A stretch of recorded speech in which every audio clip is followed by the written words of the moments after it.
जय हिंद दोस्तों, आप देख रहे हैं अध्ययन केंद्र। इस वीडियो के माध्यम से अभी हम पढ़ रहे हैं लुसेंट जीके का बुक मीन्स लुसेंट सामान्य ज्ञान। ये सब्जेक्टिव बुक होगा और इसमें हमारा चल रहा है हिस्ट्री। आज हम पढ़ेंगे सिंधु सभ्यता मीन्स प्राचीन इतिहास चल रहा है हमारा। अब मीन्स मंडे से संडे के बाद संडे को आप लोगों का मास्टर वीडियो आ जाएगा आधुनिक इतिहास का लुसेंट ऑब्जेक्टिव का। ओके, और फिर मंडे से शाम को मिल जाएगा ज्योग्राफी का सब्जेक्टिव और सुबह को मिल जाएगा हिस्ट्री का सब्जेक्टिव। और साथ ही ऑब्जेक्टिव लुसेंट जो है वो तो आपको 7वें सुबह में मिलता ही रहेगा। ओके, तो चलो शुरू करते हैं सिंधु सभ्यता। पर आप लोगों से रिक्वेस्ट है कि प्लीज़ चैनल को भी शेयर कीजिए, क्योंकि लॉकडाउन में कह दिया, चैनल जो हैक हुआ था उसको रिवाइव करने में मुझे काफ़ी लॉस हुआ है। तो इस बात को थोड़ा समझिए। मैं कभी कहता नहीं आप लोगों से, टाइम बर्बाद नहीं करता आप लोगों का, पर अभी रिक्वेस्ट कर रहे हैं कि ज़रूर शेयर कीजिए अपने दोस्तों के साथ ताकि उनको भी फायदा हो और चैनल को भी थोड़ा सपोर्ट मिले। चलिए स्टार्ट करते हैं। पहले समझ लो रेडियो कार्बन C12 ये सब होता क्या है, थोड़ा समझ लो। जो भी जीवाश्म है, ओके, थोड़ा ये साइंस का टर्म हो गया, जो भी जीवाश्म है उसका आयु पता करने के लिए हम कार्बन डेटिंग का प्रयोग करते हैं। ओके, फिर से रिपीट करता हूँ। जो भी कोई लिविंग थिंग था, मतलब जिसमें कार्बन की मात्रा है, वो अगर काफ़ी लंबे समय तक शरीर के अंदर दबा रह गया, बहुत दिनों तक दबा रह गया, तब वो क्या बनेगा, जीवाश्म बनेगा। और उसका अगर हमको आयु पता करना होगा तो उसके लिए हम कार्बन डेटिंग का प्रयोग करेंगे। क्लियर। अगर कोई निर्जीव चीज़ है, निर्जीव पदार्थ जैसे पत्थर हुआ, जैसे पृथ्वी का आयु हमको पता करना है, तो उसके लिए हम यूरेनियम डेटिंग का प्रयोग करते हैं। यूरेनियम 235 या 238 का प्रयोग करते हैं। ओके, और पेड़ पौधा का आयु के लिए हम एनुअल रिंग का प्रयोग करते हैं, उसको हिंदी में बलाई रिंग कहते हैं। क्लियर। तो अभी हम रेडियो कार्बन पढ़ेंगे। ठीक, तो यहाँ रेडियो कार्बन के हेल्प से पता किया गया है रेडियो कार्बन C12 जैसे नवीन विश्लेषण पद्धति के द्वारा सिंधु सभ्यता की सर्वमान्य तिथि 2400 ईसा पूर्व से 1700 ईसा पूर्व मानी गई है। क्लियर। ये C12 भी होता है, C14 उसका क्या हुआ, काफ़ी मॉडर्न पैटर्न हुआ। ये कितना पुराना है, तो 2400 ईसा पूर्व से लेकर 1700 ईसा पूर्व। आगे दिया गया है सिंधु सभ्यता की खोज राय बहादुर दयाराम साहनी ने किया। ये आपके लिए काफ़ी इंपॉर्टेंट है, इसको याद कर लो। सिंधु सभ्यता का खोज किसने किया, दयाराम साहनी ने किया। सिंधु सभ्यता की खोज किसने किया, दयाराम साहनी ने किया। सिंधु सभ्यता को प्राक ऐतिहासिक मीन्स प्रोटो हिस्टोरिक अथवा कांस्य युग में रखा जाता है। कांस्य मतलब हो गया ताम्र युग, ब्रॉन्ज। ओके, इस सभ्यता के मुख्य निवासी द्रविड़ एवं भूमध्य सागरीय थे। भूमध्य सागर में मेनली ये लोग निवास करते थे। भूमध्य सागर मतलब हुआ इक्वेटर के आसपास मेनली ये लोग निवास करते थे। जो इंपोर्टेंट होगा उस पर मैं अधिक फोकस करूंगा ताकि आप लोगों को याद हो जाए। सिंधु सभ्यता के सर्वाधिक पश्चिमी पुरास्थल दासक नदी के किनारे स्थित सुतका गोडोक जो कि वर्तमान में बलूचिस्तान में है, पूर्वी पुरास्थल हिंडन नदी के किनारे आलमगीरपुर जो कि जिला मेरठ उत्तर प्रदेश में वर्तमान में है, उत्तरी पुरास्थल चिनाब नदी के तट पर अखनूर के निकट मांदा जो वर्तमान में जम्मू कश्मीर में है, तथा दक्षिण पुरानी स्थल गोदावरी नदी के तट पर दाइमाबाद जो कि अहमदनगर महाराष्ट्र में है। ओके, बस इतना जानना है, एग्जाम में नहीं पूछा जाएगा आपसे, बस जान लो, बुक में दिया गया है। आगे है सिंधु सभ्यता या सैंधव सभ्यता नगरीय सभ्यता थी। ये इंपॉर्टेंट है थोड़ा कि सिंधु सभ्यता किस टाइप की सभ्यता थी, तो वो एक नगरीय सभ्यता थी। प्रश्न इसमें ऐसे आ जाएगा, चाहे वो मोहनजोदड़ो हो, हड़प्पा हो, या फिर गनवाड़ी वाला, धौलावीरा, राखीगढ़, कालीबंगन, ये सब जो भी था, ये किस प्रकार की सभ्यता थी, नगरीय सभ्यता थी। आगे है सैंधव सभ्यता से प्राप्त परिपक्व अवस्था वाले स्थलों में केवल 6 ही बड़े नगर की संज्ञा दी जाती है। मतलब एट फर्स्ट तो ये समझो कि सिंधु सभ्यता को ही सैंधव सभ्यता कहा जाता है। अगर कभी प्रश्न ये आ जाए कि सैंधव सभ्यता कितना वर्ष पुराना है, तो ऐसा नहीं कंफ्यूज कर जाना कि नहीं ये नया सैंधव सभ्यता क्या हो गया। तो अभी मैंने क्या पढ़ा था कि सिंधु सभ्यता 2400 ईस्वी पूर्व से लेकर 1700 ईस्वी पूर्व तक का माना गया है, तो वही पीरियड क्या होगा, सैंधव सभ्यता का ही भी होगा। ओके, इस टाइम में 6 बड़े नगर का जिक्र किया गया। कौन कौन सा था, मोहनजोदड़ो,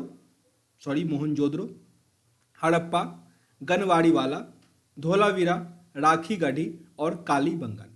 स्वतंत्रता प्राप्ति पश्चात हड़प्पा संस्कृति के सर्वाधिक स्थल गुजरात में खोजे गए। ये भी आपके लिए इंपॉर्टेंट बन सकता है कि स्वतंत्रता के बाद सबसे अधिक हड़प्पा की खोदाई कहाँ पता चला, तो वो पता चला गुजरात में। लोथल एवं सूतकोतदा सिंधु सभ्यता का बंदरगाह है। सिंधु सभ्यता के दो प्रमुख बंदरगाह में कौन कौन सा आ गया, लोथल ये गुजरात में है, एवं सूतकोतदा ये दोनों बंदरगाह नगर था। जुते हुए खेत और नक्काशीदार ईंटों का प्रयोग का साक्ष्य कालीबंगन से प्राप्त हुआ। ये काफी इंपॉर्टेंट है।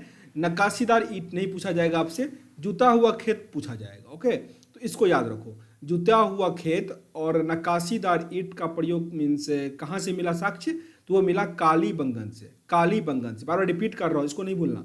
कालीबंगन से जुते हुए खेत का प्रमाण मिला, जबकि मोहनजोदड़ो से स्नानागार प्राप्त चला, और ये सैंधव सभ्यता का सबसे बड़ा इमारत था। ओके, जो स्नानागार था वो कहाँ पता चला, मोहनजोदड़ो से। मोहनजोदड़ो से जुता हुआ खेत कहाँ पता चला, कालीबंगन से।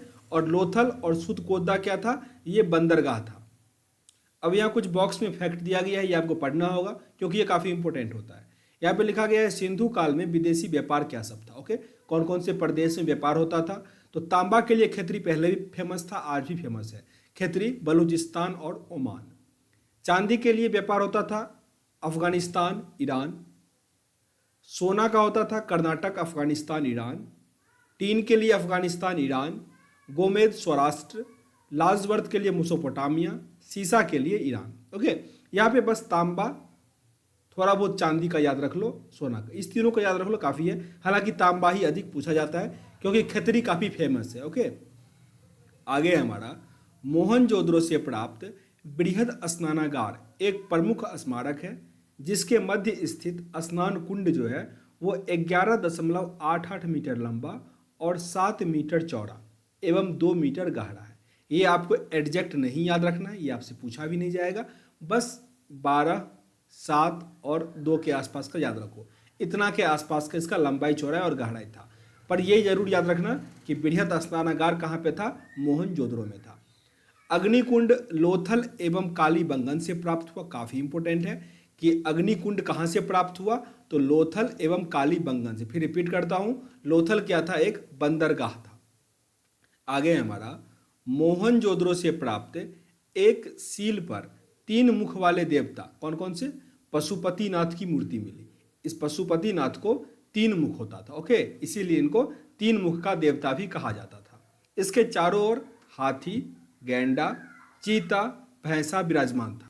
अगर आप बीपीएससी की तैयारी कर रहे हो तो यहाँ पे ये चारों एनिमल का भी नाम आपके लिए इंपॉर्टेंट है, क्योंकि कई बार पूछा जा चुका है कि मोहनजोदारो से जो प्राप्त, मोहनजोदड़ो, एक फिल्म आया था मोहनजोदारो, इसीलिए बार बार मेरे मुंह से निकल जा रहा है। ओके, मोहनजोदड़ो जो था उसमें 3 मुख वाला पशुपति देवता मिला था। उसके चारों साइड कौन कौन से जानवर थे, तो हाथी, गैंडा, चीता और भैंसा। इसको याद रखना, इंपॉर्टेंट है थोड़ा। और 3 मुख वाला देवता कहाँ से प्राप्त हुआ था, मोहनजोदड़ो से। मोहनजोदड़ो से नर्तक की एक कांस्य की मूर्ति मिली थी, जिसे हम लोग नटराज की मूर्ति कहते थे, वही है। नटराज की मूर्ति या कांस्य की मूर्ति नृतक करती हुई, वो कहाँ से मिला हुआ था, मोहनजोदड़ो से। सारे प्रश्न इंपॉर्टेंट है, काफी इंपॉर्टेंट है। फिर से एक बार रिपीट कर लेते हैं। ओके, मोहनजोदड़ो से क्या मिला था, बृहद स्नानागार मिला था। उसके बाद 3 मुख वाले देवता मिले थे, जिसको पशुपतिनाथ कहते हैं। उस पे हाथी, गेंडा, चीता और भैंस चारों तरफ विराजमान थे। मोहनजोदड़ो से कांस्य की मूर्ति, जिसे हम नटराज की मूर्ति भी कहते हैं, वो वहां से मिला हुआ था। आगे है हड़प्पा की मोहरों पर सबसे अधिक एक ऋणी पशु का अंकन मिलता है। क्लियर। मनके बनाने के कारखाने लोथल एवं चंद्रहुदरो से मिले हैं, या ये भी थोड़ा याद रख लो, मनके बनाने का कारखाना कहाँ से प्राप्त हुआ, लोथल और चंद्रहुदरो से। सिंधु सभ्यता की लिपि भाव चित्रात्मक है। यह लिपि दाईं से बाईं ओर लिखी जाती थी। दाईं से बाईं ओर मतलब इस साइड, जैसे उर्दू लिखते हैं। ओके, अच्छा, उर्दू से याद आया कि एक लिपि है खरोष्ठी लिपि। ओके, इस बार अगर बीपीएससी 2019 का प्रश्न आप लोग देखे होंगे तो प्रश्न आया था कि इसमें से कौन सी लिपि दाएं से बाएं तरफ लिखी जाती है। ओके, तो खरोष्ठी लिपि जो होता है वो भी क्या होता है, दाएं से बाएं तरफ लिखा जाता है। उर्दू भी दाएं से बाएं तरफ, खरोष्ठी भी, और ये जो भी पढ़े हैं भाव चित्रात्मक, ये भी क्या था, दाएं से बाएं तरफ लिखी जाती है। क्लियर। आगे लिखा है जब अभिलेख एक से अधिक पंक्तियों का होता था तो पहली पंक्ति दाएं से बाईं ओर और दूसरी बाएं से दाईं ओर लिखी जाती थी। तो काफ़ी टफ हो गया ये। एक पंक्ति इस साइड से और दूसरा पंक्ति इस साइड से, मतलब इधर से लिखते हुए जाता था, इधर इंड हो गया, फिर इधर से लिख लेता था, ओके, फिर इधर से ऐसे लिख लेता था। तो इस टाइप से वो लिखता था। आगे है, सिंधु सभ्यता के सिंधु सभ्यता के लोगों ने नगरों तथा घरों के विन्यास के लिए ग्रिड पद्धति अपनाई थी। ग्रिड होता क्या है, देखो ये कंप्यूटर का टर्म है पर समझ लो। जैसे ये हमने क्या किया, कॉलम बनाया, ये लाइन को कॉलम कहा जाता है, नीचे जो लाइन गिरा है ना उसको कॉलम कहा जाता है, और इस वाली लाइन को रो कहा जाता है, ओके। तो ये जो फॉर्मेशन आपका तैयार हुआ इसी को क्या कहा जाता है, ग्रिड कहा जाता है, क्लियर। और इस पॉइंट को नोड कहा जाता है, ये समझ लो, नोड कहा जाता है। आप इसको मैट्रिक्स भी कह सकते हो, इसी ग्रिड को मैट्रिक्स भी कह सकते हो। तो उस में जो नगर या घर था वो किस पद्धति में था, ग्रिड पद्धति में, इसीलिए उसको नगरीय पद्धति कहा जाता है, क्योंकि यहाँ रास्ता क्लियर हो जाता है। जैसे आप देखो हर घर के लिए क्या हुआ, अपार्टमेंट के लिए रास्ता क्लियर हो गया, तो ग्रिड पद्धति सबसे एस्टेब्लिश माना जाता है। कभी क्या करना, मोबाइल में जो मीन्स मैप होता है ना, गूगल मैप, उसको ओपन करना और जो भी डेवलप कंट्री है जैसे अमेरिका हुआ, उस सब का मैप पे जूम करके थोड़ा देखना, तो आपको वहाँ का जो कंट्री दिखेगा ना वो काफ़ी स्टेबलाइज, मतलब इस टाइप का एक सीधा रोड रहेगा, फिर पूरा ग्रिड सिस्टम आपको दिखेगा जो कंट्री इस प्रकार बसा हुआ है। पर इंडिया में कैसा रहेगा, रोड टेढ़ा हुआ है, कहीं पे कैसा है, तो अनस्टेबलाइज है हमारा। तो उस टाइम का क्या था, सिंधु सभ्यता के टाइम में क्या था, ग्रिड पद्धति था, काफ़ी वो सब क्या था, मॉडर्न था, नगरीय टाइप का था, ओके। आगे आते हैं, क्या दिया गया देखो, घरों के दरवाजे और खिड़कियां सड़क की ओर ना खुलकर पिछवाड़े की ओर खुलते थे। केवल लोथल नगर के घरों के दरवाजे मुख्य सड़क की ओर खुलते थे, ओके। सिंधु सभ्यता में मुख्य फसल कौन कौन सा था, गेहूं और जौ। ये काफी इंपॉर्टेंट है। सिंधु सभ्यता के मुख्य फसल कौन कौन से थे, गेहूं और जौ। गेहूं और जौ सिंधु सभ्यता का मुख्य फसल था, कई बार पूछा गया है ये प्रश्न। सैंधववासी या सिंधु सभ्यता जो कह लो, मिठास के लिए शहद का प्रयोग करते थे। मिट्टी से बने हल का साक्ष्य बनमाली में मिला था, ये काफ़ी इंपॉर्टेंट है। मिट्टी से बने हुए हल का साक्ष्य कहाँ मिला था, बनमाली। तो यहाँ पे दो इंपॉर्टेंट हो गया। सिंधु सभ्यता का मुख्य फसल कौन कौन सा था, गेहूं और जौ। ये भी याद रख लेना कि मिठास के लिए शहद का प्रयोग करता था। साथ ही बनमाली में क्या मिला, मिट्टी से बना हुआ हल मिला, ओके। रंगपुर एवं लोथल से चावल के दाने मिले हैं, जिनसे धान की खेती होने का प्रमाण मिला है। चावल के प्रथम साक्ष्य लोथल से ही प्राप्त हुए हैं, ये काफ़ी इंपॉर्टेंट है। फिर इस लाइन को रिपीट करते हैं, रंगपुर एवं लोथल से चावल के दाने मिले हैं। तो रंगपुर और लोथल से चावल का दाना मिला, जिससे ये क्लियर हुआ कि धान का खेती होता था। तो आपसे अगर ये पूछ दे कि धान की खेती का साक्ष्य कहाँ से मिला, तो आप क्या कह सकते हो, लोथल से, क्योंकि चावल मिला तो क्या हुआ, धान की भी तो खेती होती होगी। सुरकोतदा, कालीबंगन एवं लोथल के सैंधवकालीन घोड़े के अस्थि पंजर मिले। मीन्स घोड़े के पांव के नीचे जो नाल लगाया जाता है ना, वो कहाँ मिला, कालीबंगन, लोथल और सुरकोतदा में। तौल के माप की इकाई मिली 16 के अनुपात में। जैसे अगर आप लोग मीन्स अपने दादाजी से, पापा से सुने होंगे, तो उस टाइम में 4 आना, 8 आना, अभी भी कुछ दिन पहले भी चलता था, कुछ दिन पहले मतलब 15-20 साल पहले की मैं बात कर रहा हूँ, चलता था। तो उस टाइम में 16 के अनुपात में मिला हुआ था। अब बड़ी वर्तमान में क्या है, 100 के अनुपात में मिल रहा है, ओके। उस टाइम में 16 के अनुपात में था। सैंधव सभ्यता के लोग यातायात के लिए 2 पहिया एवं 4 पहिए वाले बैलगाड़ी या भैंसा गाड़ी का प्रयोग करते थे। भैंसा गाड़ी मतलब उस गाड़ी को भैंस खींचता था, बैलगाड़ी मतलब बैल खींचता था। मेसोपोटामिया के अभिलेख में वर्णित मेहुला शब्द का अभिप्राय सिंधु सभ्यता से ही है। तो ये सब कुछ खास इंपॉर्टेंट नहीं है, बस यहाँ याद रखो कि मेहुला शब्द का अभिप्राय किस सभ्यता से है, सिंधु सभ्यता से है, यह सैंधव सभ्यता से। संभवतः हड़प्पा संस्कृति का शासन वणिक वर्ग के हाथों में ही था, जो बनिया टाइप का होता है उसके हाथों में ही था। पिग्गट ने हड़प्पा एवं मोहनजादड़ो को एक विस्तृत साम्राज्य की राजधानी या जुड़वा राजधानी कहा, यह काफी इंपॉर्टेंट है। पिग्गट जो था वो हड़प्पा और मोहनजादड़ो दोनों का जुड़वा राजधानी था। जैसे चंडीगढ़ क्या है, पंजाब हरियाणा का, दोनों का क्या है, जुड़वा राजधानी है। उसी प्रकार पिग्गट जो था हड़प्पा और मोहनजोदड़ो का जुड़वा राजधानी था। सिंधु सभ्यता के लोग धरती को उर्वरता की देवी मानकर उनकी पूजा करते थे। काफी इंपॉर्टेंट है ये, धरती को ही उर्वरता की देवी मानते थे और उसकी पूजा करते थे। वृक्ष पूजा एवं शिव पूजा के प्रचलन का साक्ष्य भी सिंधु सभ्यता से ही मिलता है, ये भी इंपॉर्टेंट है। वृक्ष पूजा का साक्ष्य या शिव पूजा का प्रचलन कहाँ से मिलता है, तो सिंधु सभ्यता से मिलता है। स्वास्तिक चिन्ह, जो इस प्रकार का चिन्ह आप लोग देखते होंगे, ये उसको स्वास्तिक चिन्ह कहा जाता है। तो ये भी संभवतः हड़प्पा सभ्यता की ही देन है, क्योंकि उस टाइम में भी ये चिन्ह देखने को मिला था। इस चिन्ह से सूर्योपासना का अनुमान लगाया जाता है। सिंधु घाटी के नगरों में किसी भी मंदिर के अवशेष नहीं मिले, ये इंपॉर्टेंट है। सिंधु घाटी के सभ्यता में मीन्स मूर्ति मिला पर मंदिर का अवशेष नहीं मिला, शिव पूजा का मिला पर मंदिर नहीं मिला। सिंधु घाटी में या सिंधु सभ्यता में मातृ देवी की उपासना सर्वाधिक प्रचलित थी, ये काफी इंपॉर्टेंट है। सिंधु सभ्यता में किस देवी की उपासना होती थी? मातृ देवी की, बहुत इंपॉर्टेंट है ये। पशुओं में कुंवर वाला सांड इस सभ्यता के लोगों के लिए विशेष पूजनीय था। कुंवर वाले सांड की भी पूजा होती थी, कुंवर वाले सांड की। ओके। स्त्री मृण मूर्तियां, जो मिट्टी की मूर्ति होती थी, अधिक मिलने से ऐसा अनुमान लगाया जाता है कि सैंधव समाज मात्र सत्तात्मक थे, मीन्स महिलाओं का जो था उस काफी अधिकार चलता, अधिकार नहीं कह सकते हैं, काफी छूट मिली हुई थी। ओके, अभी जैसा नहीं था। सैंधववासी सूती एवं ऊनी वस्त्रों का प्रयोग करते थे।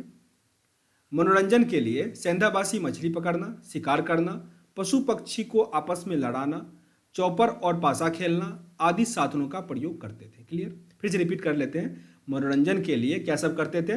तो मछली पकड़ते थे, शिकार करते थे, पशु पक्षी को आपस में लड़वाते थे, चौपार पासा खेलते थे। इन सब साधनों का प्रयोग वो मनोरंजन के लिए सिंधु सभ्यता के लोग करते थे। सिंधु सभ्यता के लोग काले रंग से डिजाइन किए हुए लाल मिट्टी के बर्तन बनाते थे। ये सब अगर आपको देखना है तो मैं फिर रिपीट करता हूँ। नेशनल म्यूजियम है दिल्ली में, वहाँ पे आप देख सकते हो, काफ़ी कम किराया भी है, आसानी से आप विजिट कर सकते हो। सिंधु घाटी के लोग तलवार से परिचित नहीं थे। ओके, उस टाइम में लोहे का नहीं था, तांबे का यूज करते थे वो लोग। ओके, पर तलवार नहीं बनाते थे। कालीबंगन एकमात्र हड़प्पा कालीन स्थल था जिसका निचला शहर मीन सामान्य लोग जो थे नीचे तबके के, वो भी किले से घिरा हुआ था। कालीबंगन का अर्थ है काली रंग की चूड़ियाँ, ये भी काफ़ी इंपॉर्टेंट है। जिस प्रकार मीन्स मोहनजोदड़ो का अर्थ क्या होता है? मृतकों का टीला, उसी प्रकार कालीबंगन का अर्थ क्या होता है? काली चूड़ियाँ। यहाँ से पूर्व हड़प्पा स्तरों के खेत जोते जाने के और अग्नि पूजा की प्रथा का प्रमाण मिला हुआ है। कहाँ से?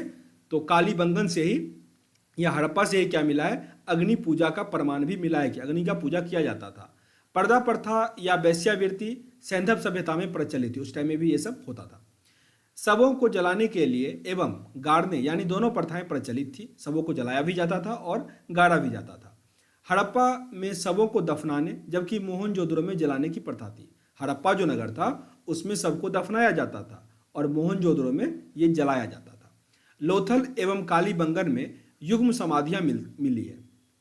लोथल और कालीबंगा में युग्म समाधि का मतलब हुआ कि कहीं कहीं पे दफनाया भी गया था, कहीं कहीं पे जलाया भी गया था। ये सब जो टर्म है ये आपको इंटरव्यू में काफ़ी काम करेगा, पूछा जाता है ये सब।